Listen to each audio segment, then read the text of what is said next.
نساء العالمين فواجب صلوات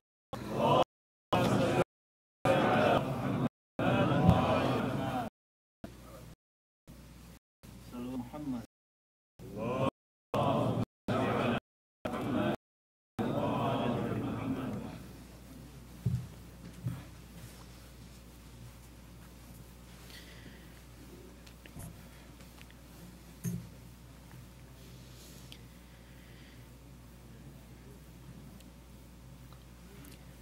أعوذ بالله من الشيطان الرجيم. بسم الله الرحمن الرحيم. الحمد لله رب العالمين بارئ الخلائق أجمعين وباعث الأنبياء والمرسلين الذي بعد فلا يرى وقرب فشهد النجوى تبارك وتعالى. ثم الصلاة والسلام والتحية والإكرام على خاتم النبيين وسيد المرسلين والشفيع المذنبين الرسول المؤيد والنبي الممجد المصطفى الأمجد أبي القاسم محمد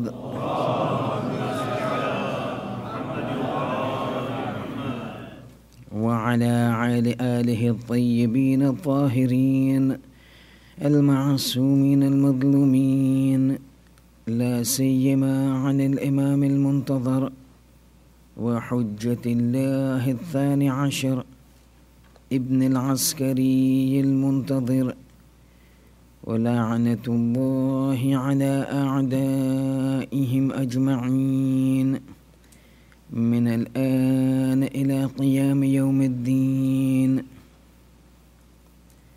أما بعد، فإن الله الصادق العليم قال في كتابه الكريم القرآن الحكيم: بسم الله الرحمن الرحيم. حتى إذا جاء أحدهم الموت قال رب ارجعوني لعلي أعمل صالحا فيما تركت، كلا إنها كلمة هو قائلها ومن ورائهم برزخ إلى يوم يبعثون. صلوات.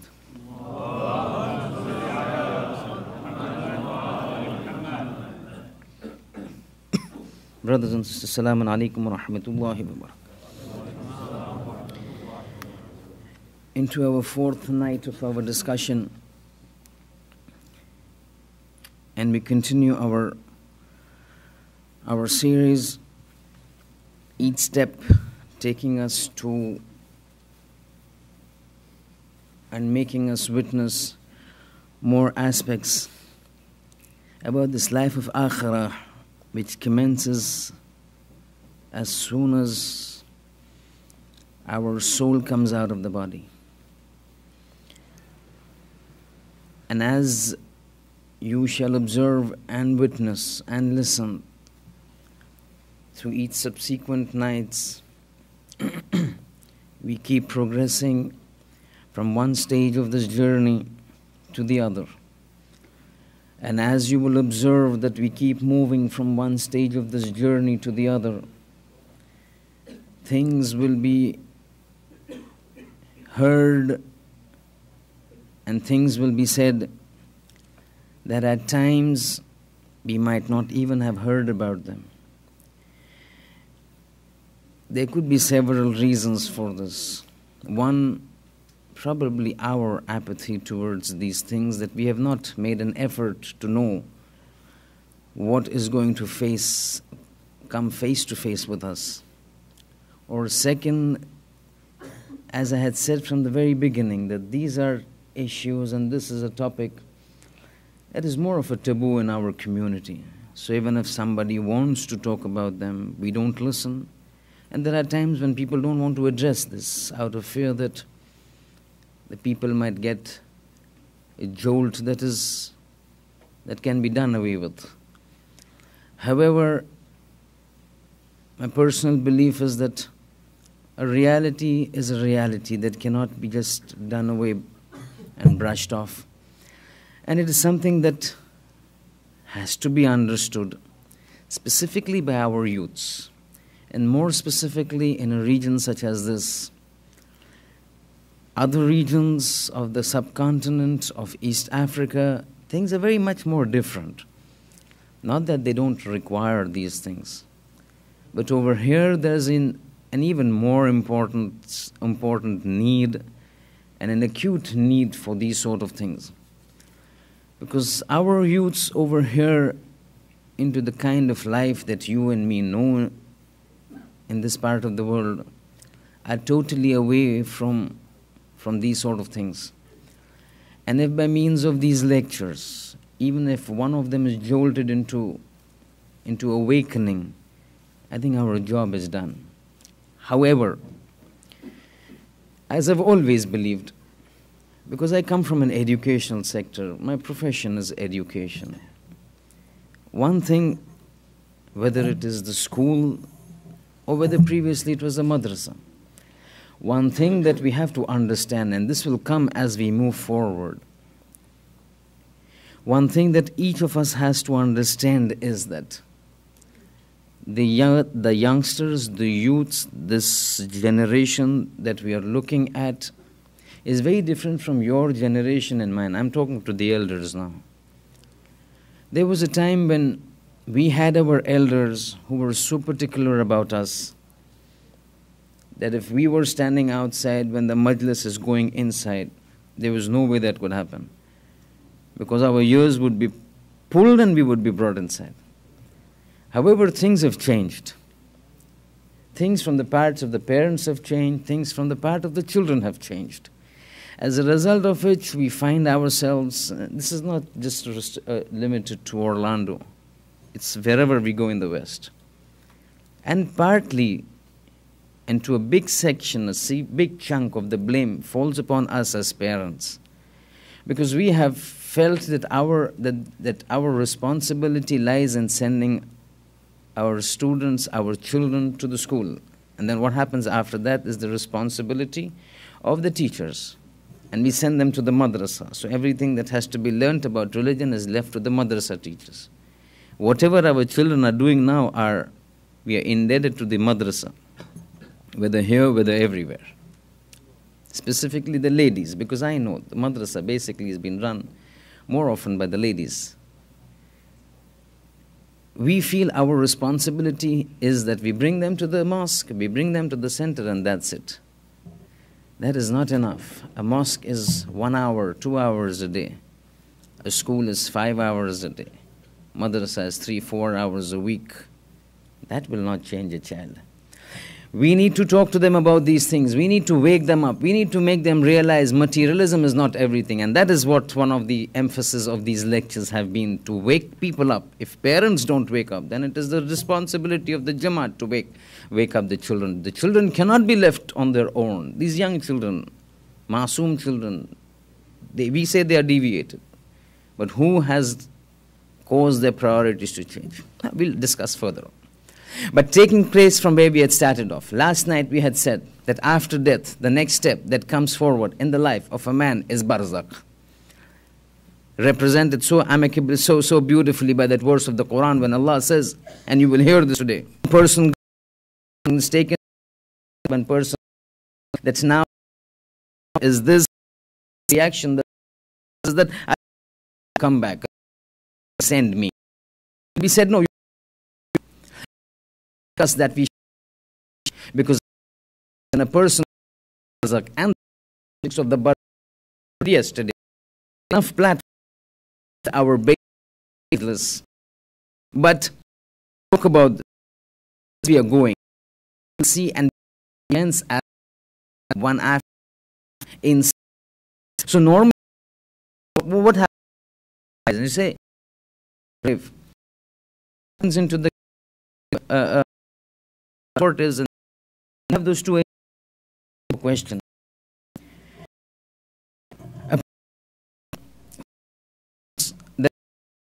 Yes, those we'll discuss those two angels. But before those two angels, there's a name of Abdullah, the Prophet. Rasulullah. Happens when a person dies, there are angels with him thing, and angels come. Angels, those two angels, those of those seated by angels before those. You and me know Munkar and so this Islam is shouting, but we all that we that there would be. This I am telling. The name of the angel is Ruman. When a person is put into the grave, and before Munkar and Nakir come to ask questions to this person about how he has led his life, he will talk about it. Another angel comes before him. He is the forerunner to Munkar and Nakir by the name of Ruman. And you will find this name having been referred in several books of dua and several books of scholars, and good scholars and authentic scholars and reputed scholars. Scholars by the name of Ni'matullah Jazari in his book Anwar al-Nu'maniya, or Faiz Kashani in Ilm al-Yaqeen, to such an extent that in one of the du'as of Sahifa Sajjadiyah, in which the fourth Imam Ali ibn al-Husayn Zain al-Abidin alayhi salatu wassalam,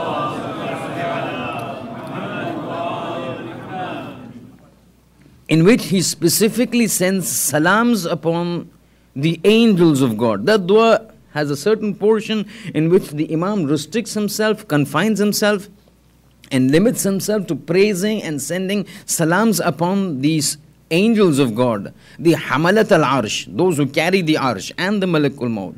So you have a sentence which says, Assalamu alaikum, Assalamu alayka ya Malakul Maut. And then he says, wa munkarin wa nakiran. And then he says, wa ala Ruman fattan al-qubur. And my salams go upon this angel by the name of Ruman, who's going to come and break apart the grave. What exactly happens?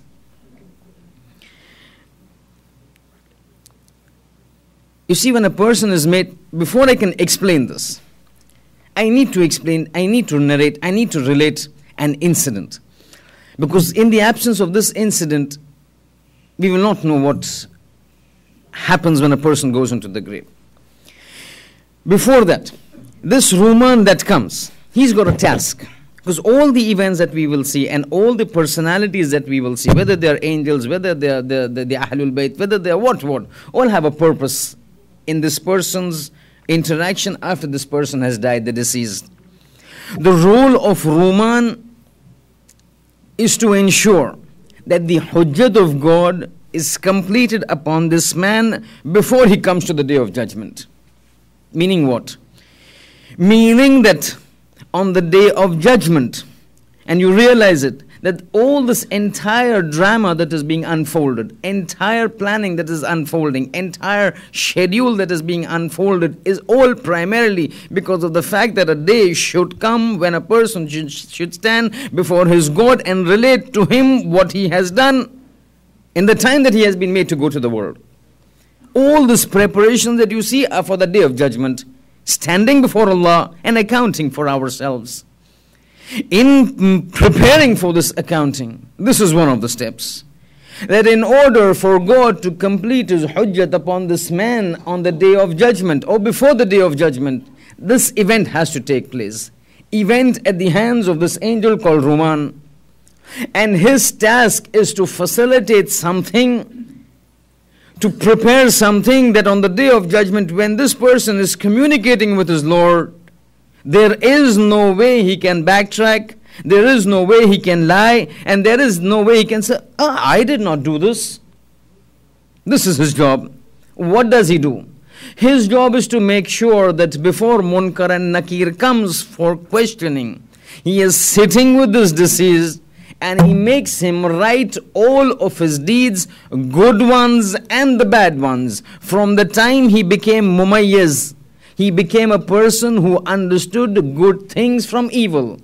After that period, when a person understands what is good and what is evil, which is not necessarily the state of bulugh or a person when he becomes baligh, because at our times we knew things at a certain age. But you're sure in our age, in this age, we students and youngsters know those things at a much younger age. Is this not a fact? This is a fact. They come to realize, they come to know because of the information explosion all around, things that we knew at a very late age, they know it very young. And so their understanding of good and evil at the lower age is facilitated. This person's job is to make sure, this angel's job is to make sure whatever this person has done is being accepted by this very man after death, so that on the day of judgment there is nothing that will make this person say, I did not do this. The moment he would say, I don't remember doing this, I did not do this, when did I do this, it would be shown to him, hello, this is what you've done. And this hujjat is done in two ways. One, by the mechanism of God, by means of these two angels who write the deeds. And one, by the hands of this Ruman, who makes this very person who has died write everything.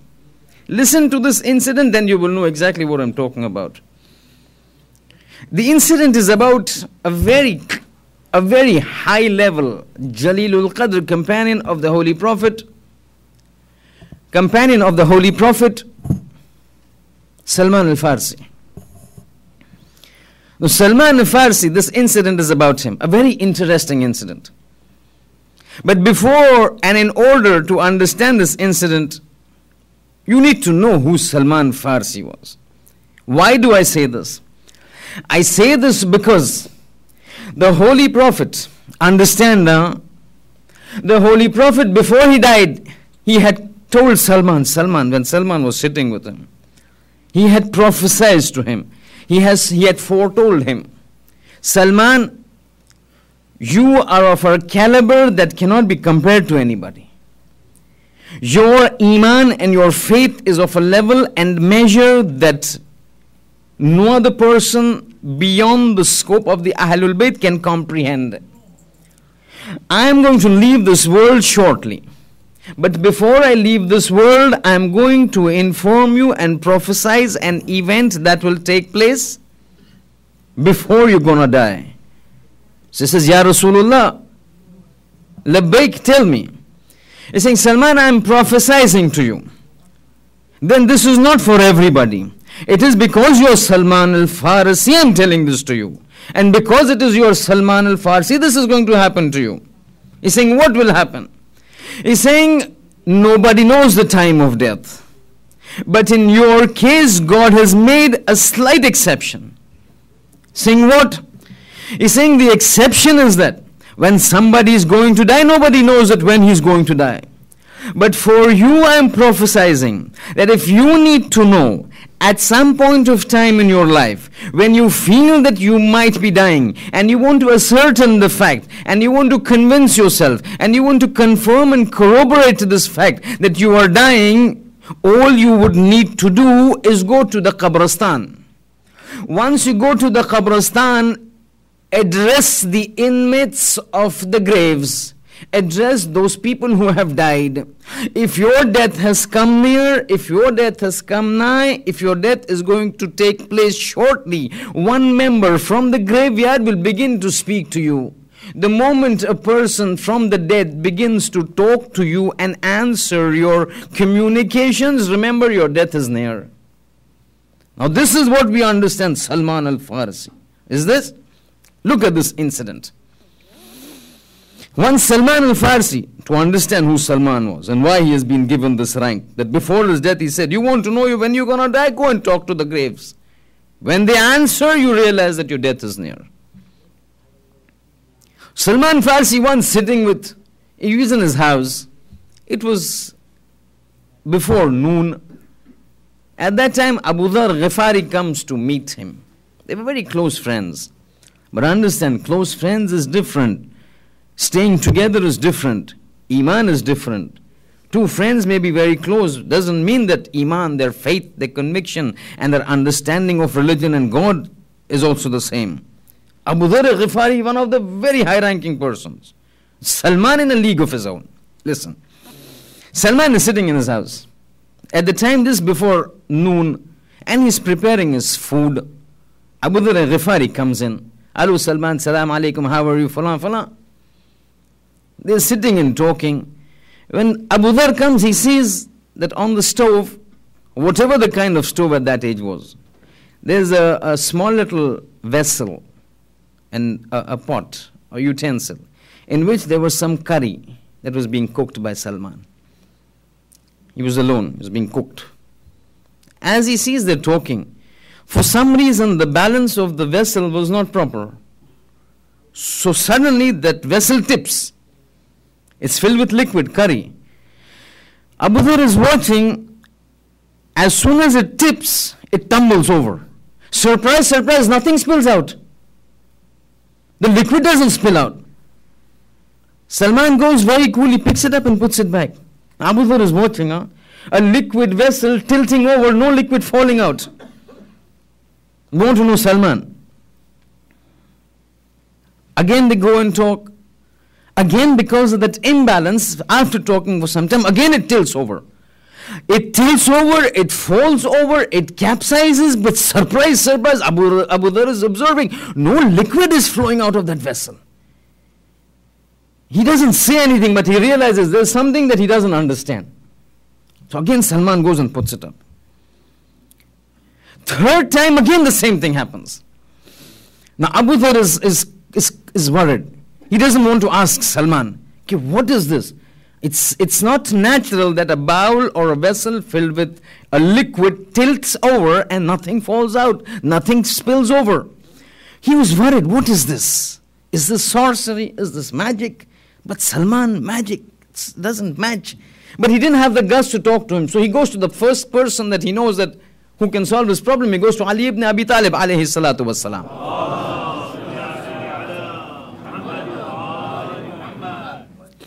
He's saying, Ya Amir al-Mu'minin, today I witnessed something that has left me amazed, dazed, stunned.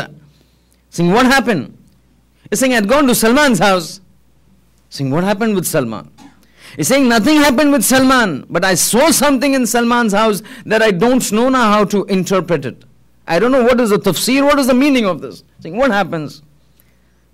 Abu Dhar narrates all those things. When Ali hears this, he smiles. He's saying, Abu Dhar, there are people and there are people. And there are levels of faith and there are levels of faith. You may be the person about whom the Prophet has said that no, the sun has not shone upon anybody who is as truthful as Abu Dhar. And this is a tradition of the Prophet. Okay, the sun has not shone upon anybody who is as truthful as Abu Dhar. When you hear these sort of traditions, don't get confused. Oh, how is the Holy Prophet saying that Abu Dhar is so truthful? The sun does not shine on anybody who's as truthful as Abu Dhar. But was the sun not shining on Hassan when he was there? Or Imam Ali when he was there? So how does the Prophet say that Abu Dhar is the most truthful? What about Ali? What about Hassan? What about Hussein? Remember, in these sort of expressions of the Prophets, they tend to leave the Ahlul Bayt aside. You cannot compare them to anybody, right? When all these questions come, all these statements are heard, don't get confused. Oh, Abu Dhar is the most truthful. Then where does Ali stand? No, there's no league. They're not in the same sink. You cannot compare oranges with apples, right? They're in a different league. No person between you, me, or whoever, a non-Masum can be compared to a Masum. No non-Masum can be compared to a Masum. So in all these expressions similar to this, leave out the Ahlul Bayt. Amongst the ordinary people, this is what was an expression.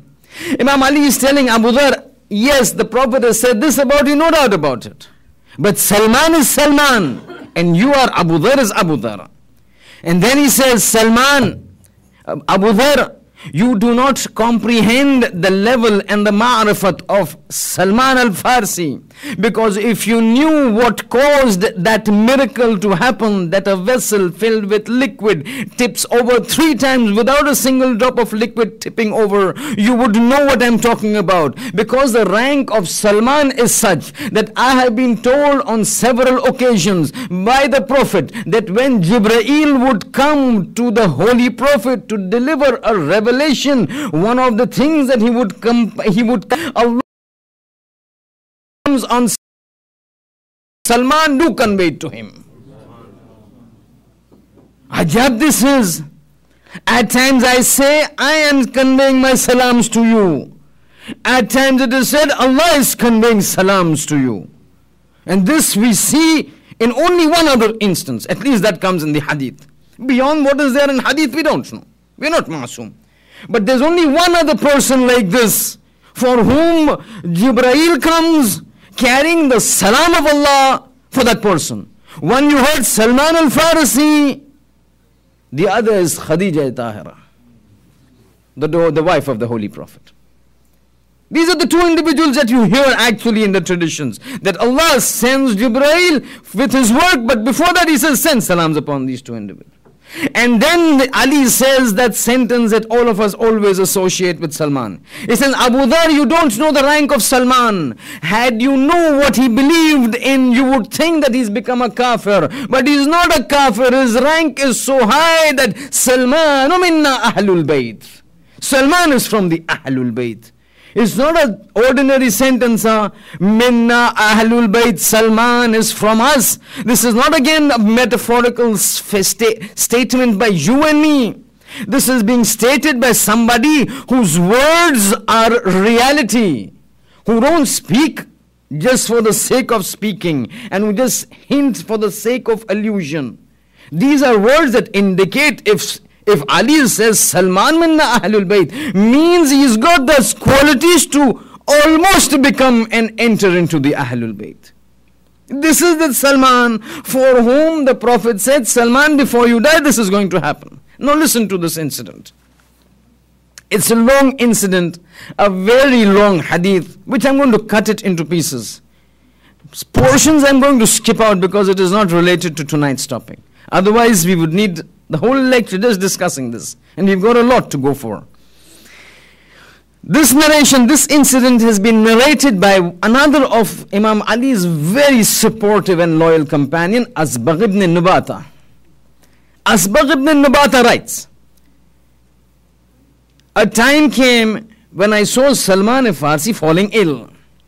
So I would go to do iyada. I would go to meet him in his state of sickness. It is recommended that when somebody is sick, go pay him a visit. Very recommended in Islam. Saying I would go. Then Asbagh says, as I would keep visiting, I observed that his state was deteriorating. And then he says in this hadith that this was the disease in which Matafi, eventually Salman died. So as he would keep visiting Salman, he would see his state deteriorating, becoming worse, worsening. One day when he comes, Salman says to Asbagh, Ya akhi, oh my brother, I need your assistance. Saying what? Saying, I want you to do me a favor because I want to know whether I'm going to die or not. So Asbagh says, how would you know whether you're going to die? So he says, I have been informed by the Prophet that if my death is near, إِذَا دَنَتْ الْمَوْتِ لِي يُكَلِّمُكَ الْمَوْتَ, disease will talk to you when your death comes close to you. So Asbagh says, what do you want me to do, Salman? Salman says, Asbagh, go and get for me a bench. And on that bench put things and cover it in a manner a deceased is covered with. That means don't put flashy bed sheet. Keep a very simple white bed sheet. Simple in a manner as a person who's about to die is placed on a bench. Asbagh says, I go out, I come back with the bench and with the bed sheet. Salman says, now put me onto this. So he puts them onto this. Then he says, now what do you want me to do? He's saying, now go and get some people so that who can carry me to the qabristan, to the graveyard. So Asbagh says, fine. He goes and comes back with 4 people. They carry him and they take him to the graveyard. When they enter the graveyard, they put him down. So Salman says, no, not this way. I want you to put me down facing the Qibla. Because that's how it is when a person who's dying, who's about to die, one of the rulings of fiqh is that his feet and his face should be pointing towards the Qibla. He's saying, put me in that direction. So they put him in that direction. Now Salman turns to the graves and he says, Assalamu alaikum ya ahl al-qubur. O people of the grave, O people of this qabristan, O people of the graves, my salams to you. I need to talk to you. He's extended his words. No reply. Second time Salman says, this is tradition of Asbagh ibn Nabata, one of the very confidential confidants of Imam Ali alayhi salam. Asbagh says, I saw that nobody replied. Now again Salman says, Salamun alaikum. This is Salman al-Farsi speaking to you. And I am speaking to you on the basis of a recommendation and a prophecy that was given to me by your and our Prophet, in which he said that, Salman, if your death is near and you go and talk to the graveyard, somebody will answer. I need to know, has my death approached or not? Asbagh says, the second time when he mentioned his name, as soon as Salman completes his sentence, from one side of the qabristan, a voice comes out, Wa alayka salam ya akhi. Oh my brother, salams upon you. He's saying, Salman, nahnu nastami'u lak. We hear you very clearly, and that is the reason I am talking to you. Ask me what you want to ask. So then he says, Salman, you tell me what kind of you and what position yourself in. And are you of the of Jannah? Are you of hell? The person I am of being of the most, he sins and in a good Salman died. Describe to me taking place at the time. What happened to you? What happened to you? And Salman's words of and Mahala Salman inna dan bil shran bil alayya satilma. Salman, don't so slow or in a car one year cut by members of flesh, or to be hacked into pieces by means of a saw, is easier for me than to narrate and express the pain that I experience at the time of death. This is the person who has been ordered and instructed by God to talk to Salman on the basis of that prophecy of the Holy Prophet. He is talking to Salman al-Farsi. And this man himself has attested that I am from the people of paradise. So there is no question of any lies. The narration has been narrated by Asbagh, one very close companions of the Prophet.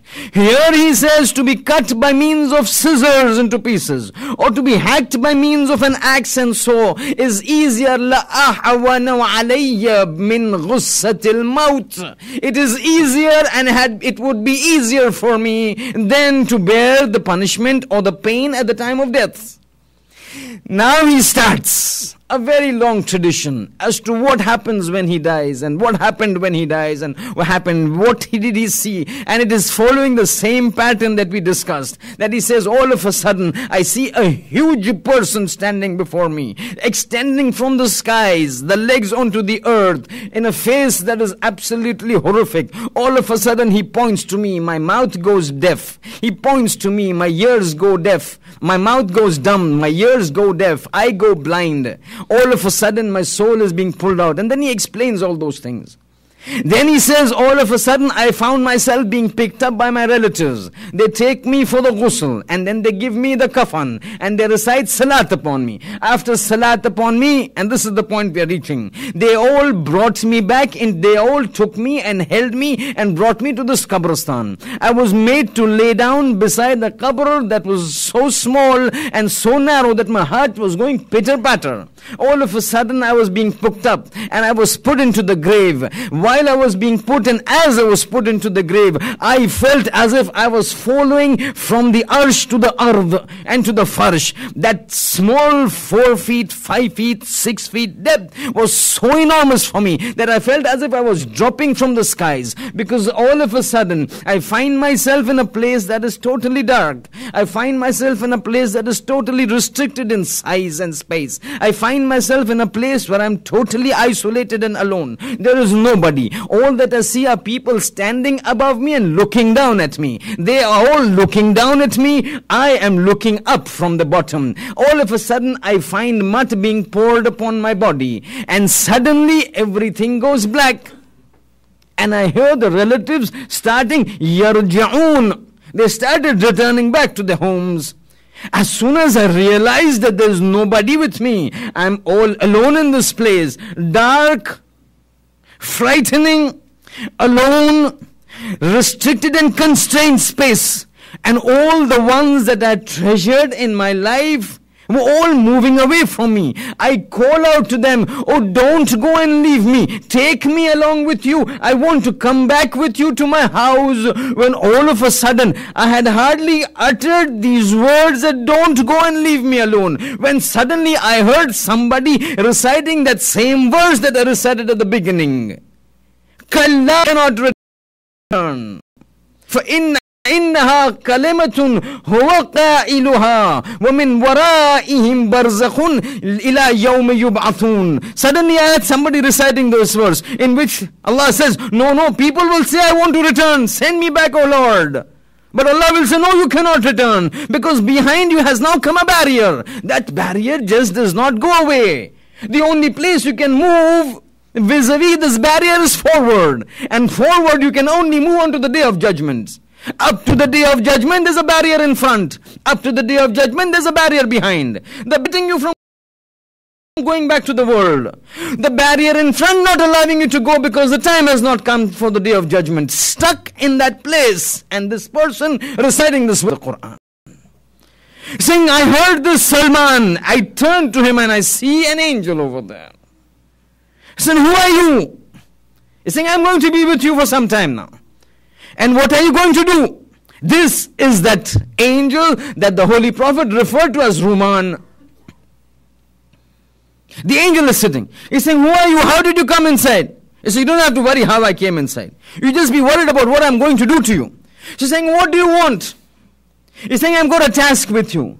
He's saying, what do I have to do? He's saying, the task is that you will have to write down everything that you have done in your life. You will have to write down everything that you have done in your life. Start. So she is telling, now this is a story that is going on. He's relating to Salman. Salman is outside. He is inside. They are communicating. He's saying, I told this angel, what are you expecting me to do? 60 years of my life you want me to narrate? I don't remember. I can't write. I just know what happened yesterday. How do I know what happened when I was 18 years and what messes I did in the university? I don't know. At times you know. You want to feign ignorance, right? You know what you've done in university. Everybody knows what they've done in university. He's saying, don't worry, you don't remember? I will dictate to you. Start writing. So fine, if you want to dictate, fine, dictate. How do I write? There is no paper. He's saying, don't worry, there's no shortage of things over here. There's no shortage of things over here. This is not Dar, right? This is the Qabr. The ruling of Allah subhanahu wa ta'ala. This man says, Ruman comes forward, tears a piece of his kafan, saying, this is your paper, right? So he looks at it. How do I write? There's no pen. He's saying, your finger will turn into a pen. Right. I write with the finger. I say, yes. Where is the ink? He's saying, your saliva is your ink. Take this finger, put it in your mouth and write what I'm stating. He's saying higher. Ruman starts narrating and starts dictating and starts making him right. Everything, every second of his life. He is saying, Ya Salman, whenever he would dictate things that are done that were good, I would be elated. I would be ecstatic. I would be overjoyed. Oh, one whole Quran in the month of Ramadan. Amazing. Oh, 6 nights out of 7 in the month of Ramadan. Namaz-e-Shab. Oh, every Thursday night Dua Kumail. Oh, standing up to help in the car park for the mosque. Oh, helping up to stand up at the eating of the food and serving of the food in the mosque. All of these things that I would see, it would elate me. Good things. And you would say, Barakallah, good, right. But all good things come to an end. Now comes the time of those evil things. And he says, whenever I would see what he is dictating, I would want the earth to split and I go inside. Whenever I would hear and he would dictate to me, this is what you did, this is what you did. Coming into the mosque to show your mother and father how good you are. In the university, right? How many dates? You're right. Month for dates. I know it's in a day, right? Down. In your eye there, your hours, servers. How long does iTunes?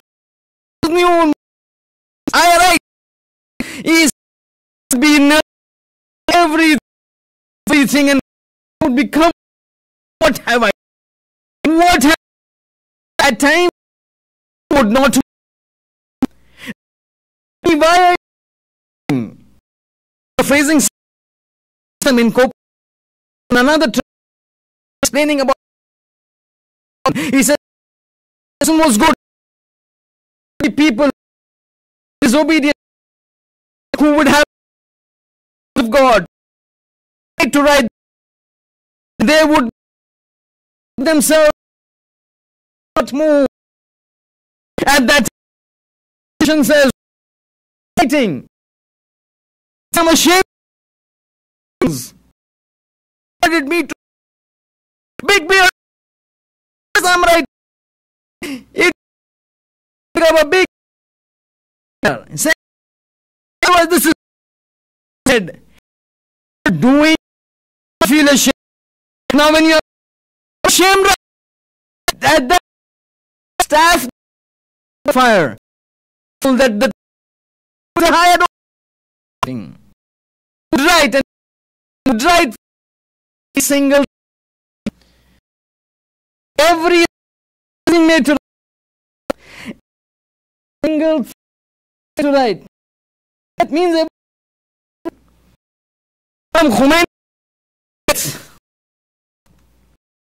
every single name of a son. And these are things not far few years you 14 recently and this is narrated by Sayyid Ahmad his son. After a few period after the death of Imam Khomeini, he comes into the dream of his son Ahmad. So they're talking. He says, Baba, how are you? I'm fine. How are you, son? Then he says, Ahmad, be careful about your behavior in this world. He's saying, why? What happens? So he says, Sayyid Ahmad, be careful about how you behave in this world. Because everything is being recorded. Everything is being recorded. I reiterate, everything is being recorded. Sayyid Ahmad asks, oh father, when you say everything is being recorded means what? This narration, this report of Sayyid Ahmad, he says, my father raised his hands. And he said, Sayyid Ahmad, you raise your hand, it is recorded. You raise your hand, it is recorded, it will be shown at 9:17 in Orlando. Remember, Sheikh, you put your one finger up to point to the crowd. This is what is said. Everything will be recorded. Tradition says when Ruman is making them right and will make us right, one automatic response that would come from this disease is, what kind of a person is this? And what kind of a record is this? La yugadiru kabiratan wala saghiratan. This has not missed out a big thing nor a small thing. Illa ahsaha. Everything that I've done in my life is recorded. It is as if a 24-hour CCTV camera has been fixed in front of our faces. Everything that is done is being recorded, will be replayed to us and told to us, you did this, now write it yourself. When Ruman finishes dictating the good things and the evil things, and he is finished writing, at times with happiness, at times with shame and disgust. Did I do these things? Did I back answer my mother? Did I shove and insult my father? Was this me?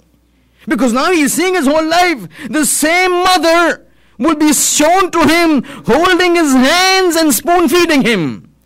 And this tape, when it is fast forwarded, will show him when his mother is old, she insulting her. He'll say, Ajab, what did I do, Bana? But he has to write it down. After that he says, now we're coming back to the tradition of Salman's friend. He's saying, once I had finished writing, he took my nail, he pushed it onto that piece of kafan in which I had written everything. And he sealed it. Then he rolled it up and he put it on my neck. This man is saying, the moment that scroll came upon my neck, I felt as if the world's mountain were clinging to my neck at the weight and the burden of what was written. What are you going to do? Ruman says, my job is finished. I had to complete a hujjat whereby you yourself write your deeds by your own hands and sign it by yourself. This is going to be the hujjat against you on the day of judgment in front of my Lord. They all work under the rulings of Lord. They all work under the rulings of God. They have no problems. And this is what happens, that when in the earlier part of this tradition, when he says that Malakul Maut, when he came and he took my soul, and when the soul came out, all the people around me started to cry. He was looking. I would clip. When I died, cry. Why are you crying? It's as if you have done some. Wallah, I am upon you. All that I have done, I have obeyed the rulings of God. You as well as I are the same servants of God. And you would do the same thing to me had you been ordered by God as I am doing to you upon the orders of God. Why are you crying? No zulm has been done to you. These are the orders of God. This is the rule of God. This is the system of God. This is the nizam of God. You can't break away. Ruman comes and puts it on his neck. Now what happens? He's saying, I'm going. Going for what? Going for my superiors to come.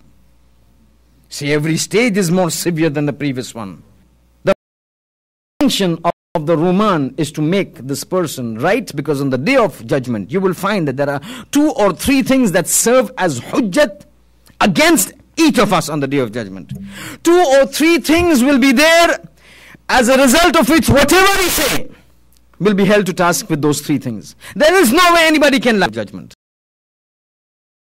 God and the accounting with God. But here Ruman goes away. Tradition says Ruman eventually goes out and tells them what kind of a person this is. And accordingly, the superiors who have been immensely mentioned in our traditions, Munkar and Nakir, come. This is something of Munkar and Nakir. Understand, this forms one of the essentials of religion. The questioning by Munkar and Nakir. To such an extent that our 6th Imam, Sadiq Ali Muhammad, Ja'far ibn Muhammad as-Sadiq alayhi salam,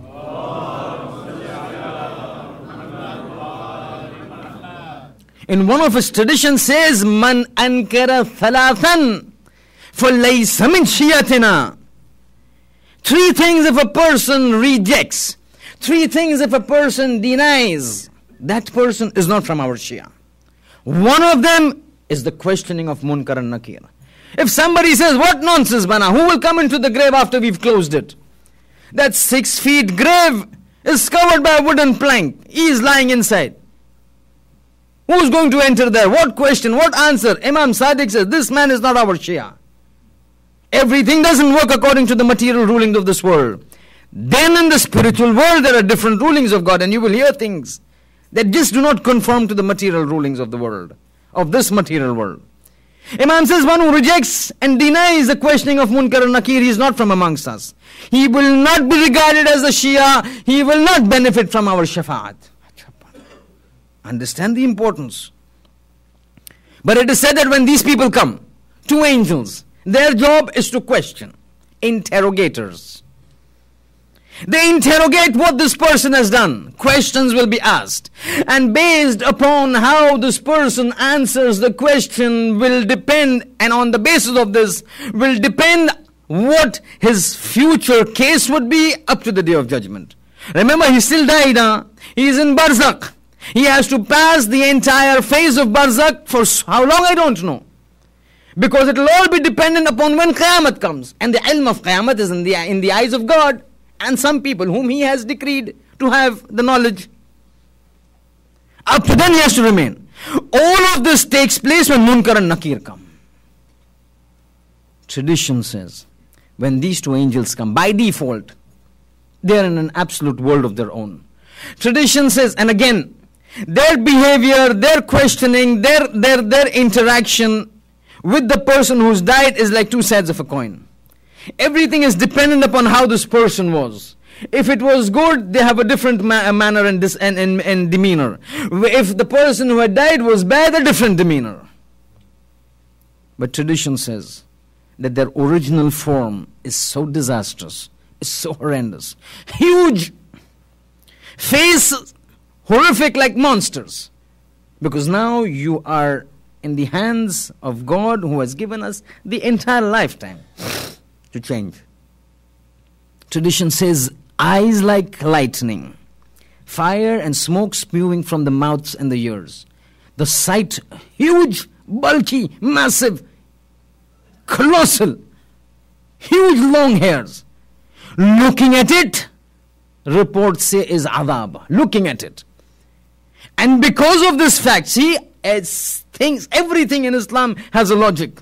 See, when a person is being put into the grave, one of the requirements of Sharia is that there has to be a recitation of talqeen. Talqeen has to be recited. Talqeen means laqqana yulaqqinu talqeenan, means in Arabic, means to recite, to make somebody recite. That's called talqeen.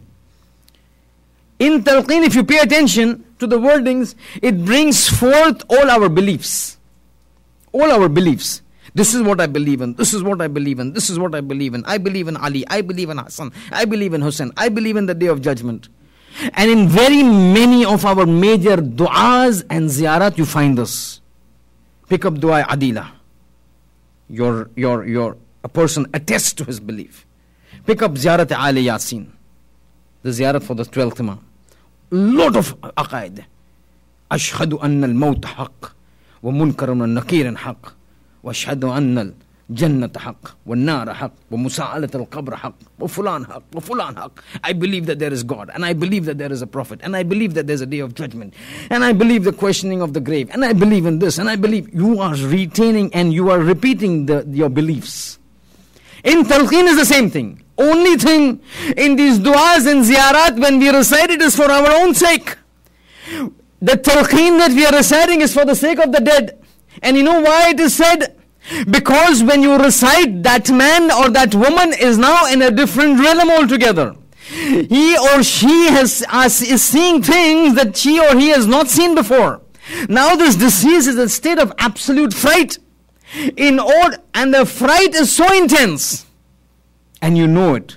That when a person gets frightened, the brain and the mind refuses to work. And you tend to forget. This is what happens in the exams. When somebody who's very nervous, he studied very well, but he's very nervous, goes to the exam, messes it up. He must have done that same problem at home. But in the exam, because of the fear, clouds the mind. He forgets the answer. He forgets the method. He loses out on the marks. This is because of the fear. Brings about a sense of non-understanding. Remember Sakaratul Maut, intoxication because of the punishment. Same thing happens. This person now is so petrified, he's so terrified, he's forgotten everything. At that point of time, if the talqeen is not recited, you ask him, who's your Lord? He would not know. He would be just flabbergasted. What are you asking? The mind is not functioning. Who's your prophet? Stunned because he's seeing things, frightened. He doesn't know what is happening. At that time it is said, now recite talqeen. In talqeen you're telling him, Isma' ifham, listen and understand. I know you are in a very bad state. I know you're seeing things that you've not seen before. I know you're petrified and terrified, but listen, this is your chance. If Isma', listen, and it said, shake his shoulder, take his shoulder, shake it, jerk it. Isma', listen my friend. Ifham, understand my friend, because you have to now narrate it back to somebody who's going to ask you. So you tell him that my first Imam is this, and my second Imam is this, and this is my God, and this is my Prophet, and this is my Qibla, and this is my book, and this, and this, and this, and this. The reason is that when he sees Munkar and Nakir, he forgets everything. It is by means of talqeen that you bring it back to his mind, so that when Munkar and Nakir come to ask him questions, he is able to recollect it. But the behavior is different to different people. Tradition says when they come to take those, to ask and question those individuals who are pious, who have been obedient, who have been a good servant of Allah subhanahu wa ta'ala, at that time the appearance changes. They're very sweet, they're very nice in talking, they ask questions, and we will discuss what questions are. If the questions are answered properly because of the lifestyle that he has lived. And remember, the answering of the question also depends upon how the person is. A person has been messing around with the rulings of God, cannot expect to get all the answers at that time. And these people have no mercy, have no compassion. They have got a job to do, period. They are not here to look at your sentiments. They are not here to look whether you're comfortable or not. They have got a job to do. That job they will do, and they do it. Tradition says, when a pious person is there, they come to him when they ask him question, and he answers them right. As every question is answered, these people become more and more happy. Oh, so you've answered the correct answer, who's your Lord? And who's this? And who's that? And who's this? And what is this? And what is that? At that point of time, when all the answers are correct, they undergo a complete transformation. They tell him, you have passed your test. You had led a good life in this world. You have passed the second bottleneck of our question and answers. Now remain sleeping up to the day of judgment, just as a bride sleeps in the first night in the house of the husband. In the house of the husband, first night is all chaglapana, right? Everybody is. Then after second day you become normal. So what if you are a new wife? Now you become a normal person. That's why it said the first night that the lady is in the husband's house and she's treated like a queen. This is how you will rest up to the day of judgment. No complaints, no comfort, no problems. Relax in comfort. All of a sudden, they make a sign towards the grave, and tradition says it expands in width and length to as far as the eyes can see. From the side of the legs and heads, doors open into the gardens of paradise. Now there is no heat anymore inside. All those beautiful breeze from the paradise of Barzakh are now entering inside. Now, as long as once the examination has been completed, the graves open up. He can see lush green gardens from his grave. It's no longer the limited, constrained place that he was in. It is suddenly opened out. Lights come in, it becomes illuminated. Fragrance come in, it becomes a different place altogether. He's experiencing the beautiful breeze, the beautiful fragrance of the Barzakh of paradise. At that time it said, now relax, we are going, you will be called when the time comes. Now you just need to sleep. And this person continues to sleep up to the day of judgment in ease and comfort. But tradition says, when a sinner is being accounted for, and when the question is asked for the sinners, it assumes an entirely different scenario. It's a different world of its own. Because it is said, once they come in their absolute horrific form. The sight of it leaves the person speechless. At that time, the questions that are asked is according to one tradition of Imam Sadiq alayhi salam.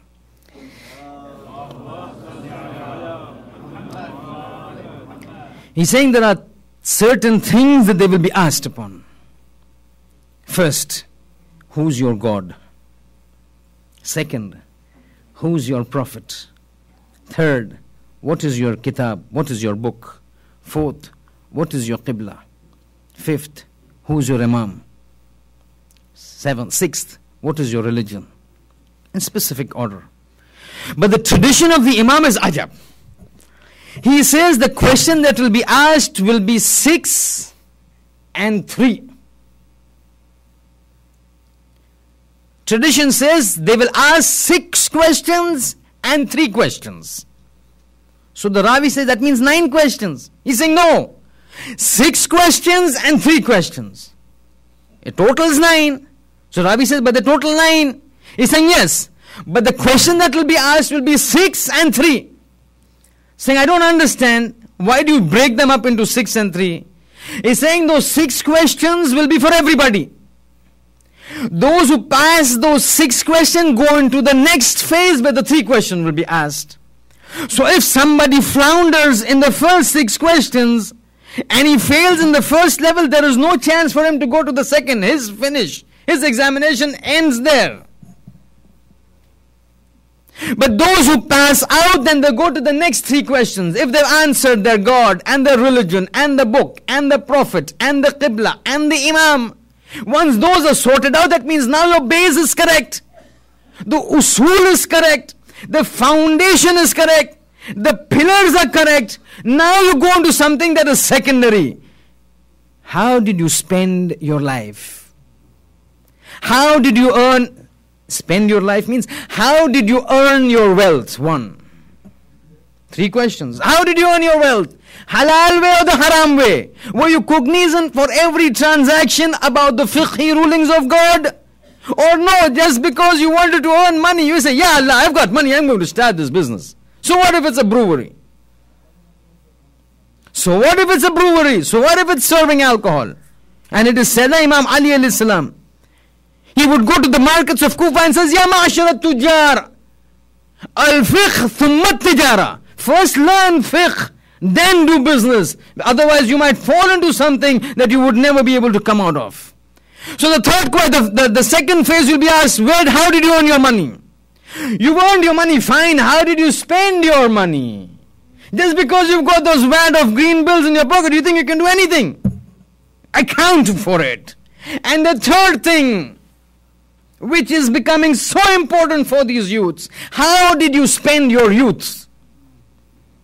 An old man walking on the street, going on the road, a beautiful girl passes by, he won't even look at it. Why does he look for it? There are no sensations in him for him to look for it. And even if she looks, she will not look at him. But this youth who is strong and handsome, when that girl is passing by, for him it is jihad to put his eyes down. You're not supposed to look with lust, right? You have a look and then you can, platonic you can talk. It's not that you just close your eyes and go to university, no. Platonic, superficial interaction is allowed. But something beyond that, when you find your eyes moving all around the place, that is not allowed. How did you spend your youth? That is important. This questioning, when it takes place and the person fails the question, now comes another 5 minutes and then we go on to the Masaib. We wanted long lectures, eh Raya? This person now, when he fails the first level, there is no need to go to the second, or fails the first, passes the first and fails the second. Tradition says now things become difficult, because now all of a sudden they strike one blow into the grave and that entire grave is filled up by means of fire. All of a sudden they point to one end of the grave and there the door opens up straight into the hell of Barzakh. The fire inside, the heat of the Barzakhi hell, the heat coming in, the pungent smell coming in, the odor coming in, the shrieking coming in, the shouting coming in, and this man now is lying in a grave filled with fire. At that time it is said that they will take up their staff again and hit him on the head. Riwayat says that the severity of the strike and the intensity of one blow is so much that had even one blow were to fall upon the mountains of the earth, they would crumble into dust.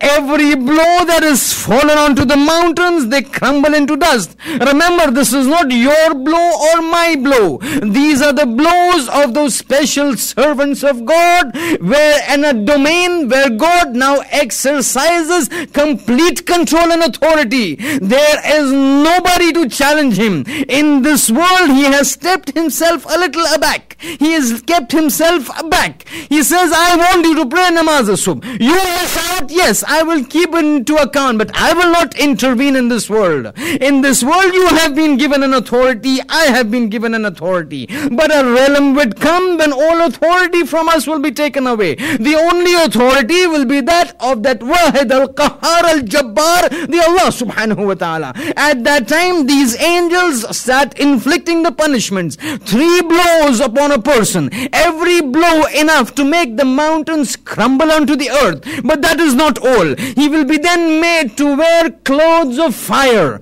made from strands of fire. The moment these clothes come onto his body begins to burn. There is the heat and the odor from the Jahannam of Barzakh. There is the fire that is there in the grave. He is wearing the clothes of fire and those blows of fire. You can imagine the state of us at that moment of time. Still, if we say, Joy Lesu, Haya.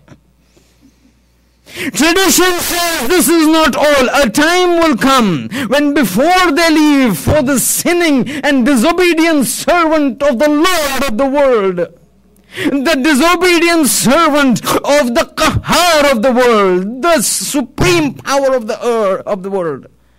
At that point of time, before they go, suddenly 99 snakes will be made to enter the grave. Don't ask me from where, and don't ask me how they will accommodate. All I know is that my first Imam has said this, and this is a tradition of the first Imam. 99 hayya, 99 snakes would be sent into his grave, each one of them crawling and gnawing and stinging this person with the intense venom that they have. And according to the traditions, the intensity of the venom of these snakes, of every single one of them, is of such a measure that tradition says even if one of them were to come out of that barzakhi life onto the earth and just breathe out their venom once, not a single strand of grass would grow onto the face of the earth. 99 of these snakes up to the day of judgment, clinging to him, gnawing him, biting him and stinging him. What happens to him? Only he knows and his God.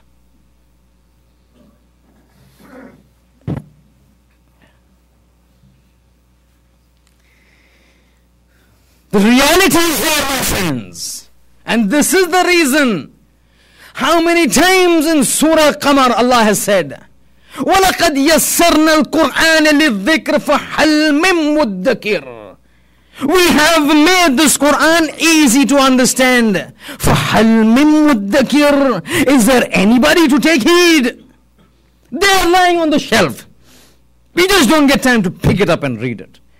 وَلَقَدْ يَسَّرْنَا. It's a, I don't know how to put it. I'm just worried it does not become something that is opposing his dignity and his... It's something that he wants to so much help us.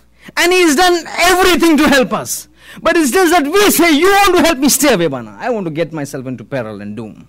وَلَقَدْ يَسَّرْنَا الْقُرْآنَ لِلذِّكْرِ. Everything we have mentioned, whatever is going to happen, read that Quran, read the tafsir, even in English. فَهَلْ مِن مُدَّكِرٍ. Is there anybody to take heed of what I'm stating? Then don't come over there and say, why are you punishing me? The whole life you had that book lying on top, you never bothered to read. Now that you are facing punishment, you think that I am punishing you. You have prepared it for yourself. I have nothing to do with it. It's your deeds that are giving you this. I have not put anything on my own. فَهَلْ مِن مُدَّكِرٍ. Is there anybody to take heed? It is at this point of time that we realize why Imam Ali would say, "An-nasun niyamun." People are sleeping.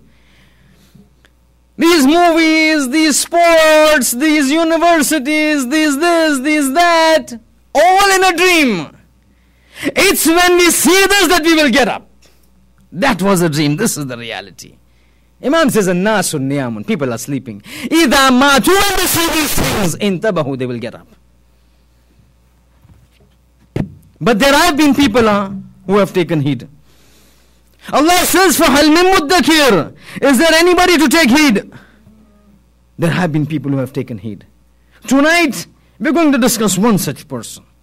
From the edges of hell, this man comes up to such an extent, and he's pulled out to such an extent. He pulls himself out because he makes himself the recipient of the guidance. He accepts the guidance of the guided ones. And where a few hours ago he found himself on the precipices of hell, he is now pulled up to certain level that the sixth Imam says, Bi-abi antum wa ummi tibtum. May my father and mother be sacrificed for you, O Hurr ibn Yazid al-Riyahi. This is Ziyarat Ibarat, this is from the sixth Imam. What does he say? Bi-abi antum wa ummi. At times when the companions of the Prophet would talk to the Prophet and the Imam, they would say, Yabna Rasulullah bi-abi antum wa ummi. May my father and mother be made your sacrifice. Here it is changed. Here the Imam is telling horror, may my father and mother be sacrificed. May Imam Baqir be sacrificed for you. Ajab this is. See the rank of Hur. But where was Hur? Hur was a personality, if you analyze the entire events of Karbala. If at the beginning stage, if nobody would know what was going to happen on that particular morning of Ashura with Hur. On the night before, if somebody were to analyze who is the most evil person, the most wicked person, the most culpable person to have put Hussein into this mess, no doubt it had to be Hur. There is no doubt. In that entire force that was there in Karbala, one person who could have been regarded as the most culpable for the situation of Hussein, 3 days of no water, hunger, thirst, Asghar crying, Sakina crying, one person, Hur. Who was the one who stopped Hussein when he was going to Kufa, on the roads to Kufa? Hur. Hur stopped him. The army of Hur stopped him. The first time that they stopped, Zainab started to cry. Because Zainab was told by Ali, when Hussein is going towards Kufa and he stopped, understand that is the start of the beginning, the start of the end. That means he was the first person to stop Hussein? No! He was the first person in this entire movements towards Karbala to have made Zainab cry. The first person, Hur. When they go forward, who stopped the water on the 7th of Muharram? It was not Shimr. It was not Ibn Ziyad. It was he. In that committee that made it, he was part of it. When they entered into Karbala, who was the one who says, no, you will not pitch your tents near the water? It was Hur, because he was the only one at that time. He pitched, he informed, he insisted to Hussein, you will not put your tents near the water. In that meeting that stopped the water on Hussein, he was part of it, he never objected. He was part of it, he says, yes, if we want to subjugate Hussein, we need to cut off the water. He makes Zainab cry. He stops them from going to Karbala, to Kufa. He stops them from pitching tents near the water. He's part of the team that stops the water. What more do you want from a person? But something changes. But something changes, and where does it change? It's my belief that something happened on the way to Karbala that got Hur to the position that he is in. As they were going, the caravan was going. And Hur stops Hussein. Hussein, you cannot go further. Hussein says, I've been asked, I have to go to Kufa. You cannot go to Kufa. Hi, then let us go back to Makkah. No, you cannot go back to Makkah. In this communication that ensued, the communication got little severe. So when Hur retorted back to Hussein, Hussein got upset. And he said, Thaqulatka ummuk. May your mother cry over you. Amongst the Arab, there's this tradition, this phrase that goes, that when somebody gets very upset with somebody, and he wants to express his upsetness, it is not a vile word, it is not a bad word, it is not an abuse, but it is an expression that shows a person's absolute disgust and anger over what somebody is doing. So when Hur retorted, Hussein was very upset. He said, ثَقُلَتْكَ أُمُّكَ. In Arabs, when they want to show, somebody wants to show his anger and his disgust as what the other says, he says this word, ثَقُلَتْكَ أُمُّكَ. That means, may your mother cry over your dead body. That means, may you die and your mother cry over you. An expression of anger. Hussein says, Ya Hur ثَقُلَتْكَ أُمُّكَ. You are talking with me, the son of Zahra, like this. As soon as Hur hears this, he wants to retort, but he holds himself back. He puts his head down, calms himself, and he says, Hussein, you know what? I have the full authority and you cannot stop me. I could have said the same thing to you. I could have said, ثَقُلَتْكَ أُمُّكَ. The only thing that is stopping me from saying this to you is that your mother is Fatima to Zahra. It is because of the respect of Fatima to Zahra I want to bring the name of Fatima into our discussion. Otherwise it is so easy for me to say to you, may your mother cry over your dead body. But what can I do? Your mother is Fatima. I cannot say that to you. Keep this in mind. It is so possible that this is that sentence that changed Hur's life. Let's go forward. The entire caravan goes. Hur prevents Hussein from sitting near the water. The 7th of Muharram comes, water ends, 8th comes, 9th comes, Shab-e Ashur. At the Shab-e Ashur, near the time of morning prayer, something is going in Hur's mind. He is not at ease. He is not at ease. On one side he is hearing the humming of the Quran, the reciting of the du'as, the salat. On the other side he is seeing people playing, gambling, listening to music, dancing. He is in a confused state of mind. What do I do? I've got my allegiance to the Yazidi force. But my heart is slowly getting inclined to this part of the camp. What do I do? All of a sudden, very near the morning, he makes up his mind. He puts on his dress, sits on his horse and tells his servant, let's go. Saying, where are we going? Saying, I'm going to Hussein. Hussein's place, even I'm coming. As they move forward, the son joins. As they move forward, the brother. All this entire group is moving. As they move at a distance, they ask, what are you doing? He's saying, I have to shift camps, I have to shift loyalties. I am disturbed, I don't think I can go over here. My heart is now going out to Hussein. What all have I not done for Hussein to be in the mess that he is in right now? I have to go to him. Then he says to his brother, son, come here. He takes out a handkerchief and says, can you please tie my hands? He's saying, Baba, why do you want to tie your hands? He's saying, because I'm an offender, I'm a criminal of Hussein, I have to go like criminals. Tie my hand. As they go a little further, he says, come here. Tie my eyes, blindfold me. Saying, Baba, why do you want to be blindfolded? He says, I am going to my master. This eyes that is so sinful cannot look at him in the eyes. Cover my eyes. As they move forward, there in the Husseini camp, people are watching. Suddenly they see this caravan move outside from Hussein's camp. Then they come closer. Everybody on high alert. Who's coming? Any harm coming to Hussein? As that caravan comes near, they realize, it's Hur ibn Yazid. Habib ibn Mazal tells Abbas goes and tells Hussein, Aqa, brother, Sayyidi, Hur is coming. As soon as Hussein hears Hur is coming, he says, hold your forces. My guest is coming, I am going to bring him. Everybody is stunned because now they're worried about Hussein's life. Hussein says, don't worry, he's my guest, I'm going to bring him. He goes onto the horse. He rushes towards Hur. As Hussein is coming, Hur is informed. He can't see, he's blindfolded. He says, how come? Hussein is coming. As soon as he hears that, Hur gets down from the horse. Hussein comes near. Now Hur is not waiting for Hussein to get down. Before Hussein gets down, Hur falls onto his knees, puts his hand onto the legs of Hussein, and he says, the son of Fatima, is there any way you can forgive me? For the sake of your mother, forgive me. Hussein comes down, takes the Hur in his arm. He says, Hur, what are you saying? Anta akhi fi dunya wal akhirah. You are my brother in this world, and you are my brother in the akhirah. You don't have to talk such things. But he says, I'm very ashamed of you today, Hur. Because at that time when you came and you halted my entourage, I had water, I gave you. That time you were an enemy, I could give you water. But now when you come as a friend, 3 days there is no water with us. Hur says, he opens out his arms, the blindfold.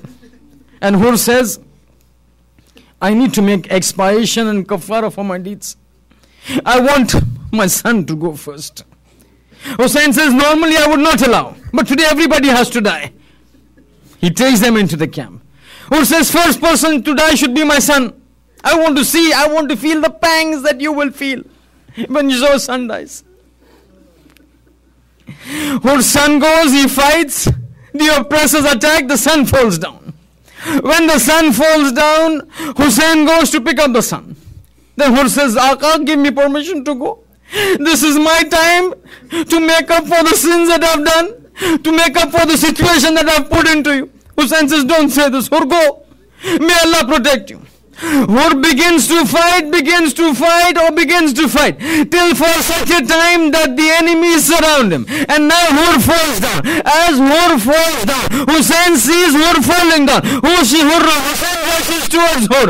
What does he see? Hussein sees that on his head there is a big cut and blood is flowing out. And he's in his final moments. He takes Hur's head and puts it on his thigh and he says, Hur, Hussein is thanking you.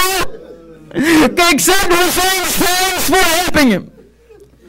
At this point, I just want to stop for 2 minutes. And I want to ask you a question. Oh my friends, oh brothers, oh sisters, one question. According to certain traditions, there were 30,000 people in the forces of Yazid. The question that I want to pose to you is, what was so special with Hur that out of 30,000 people, it was only Hur who felt the need to leave Jahannam and come towards Jannah? What was it that prompted Hur, out of all the 30,000 people, to leave the force of Yazid and go to Hussein? What had he done? He was also praying salat as the others would pray. He was also fast as the others would pray. Till a certain time he would do those same things that the others would do. Then what was it that separated Hur from those other 30,000 people? I don't know what it could be. This is ghaib, but I have a certain feeling. You remember that incident when Hur was coming and that altercation with Hussein, and Hussein said, Thaqulatka ummuk. And then Hur turns back and says, it is out of the respect of Fatima that I am not saying. I have a feeling probably this is the reason that Allah says, oh my servant, you have kept the izzat and the honor of my Fatima, my beloved Fatima. You did not allow her to get disgraced amongst the forces of Hussein and Yazid. For this I am going to give you a recompense. You protected her izzat from going astray. I am going to protect you and your izzat from going astray. You are going to go into hell. I am going to pull you out because of the respect that you showed for Fatima. And I am going to show you that the world realizes what happens when somebody loves Fatima. What happens? Hussein's toe, whose neck is there, bleeding from the toe and from the head. Hussein takes out the handkerchief of Fatima Zahra, folds it up, puts it on the head of her, and says, this is because of your respect for my mother Fatima. My mother is sending salams upon you. As soon as Hur hears this, his mouth opens up in a smile. His ruh goes, Inna lillah wa inna ilayhi raji'un. وسيعلم الذين ظلموا أي منقلب ينقلبون ألا لعنة الله على الظالمين. Ya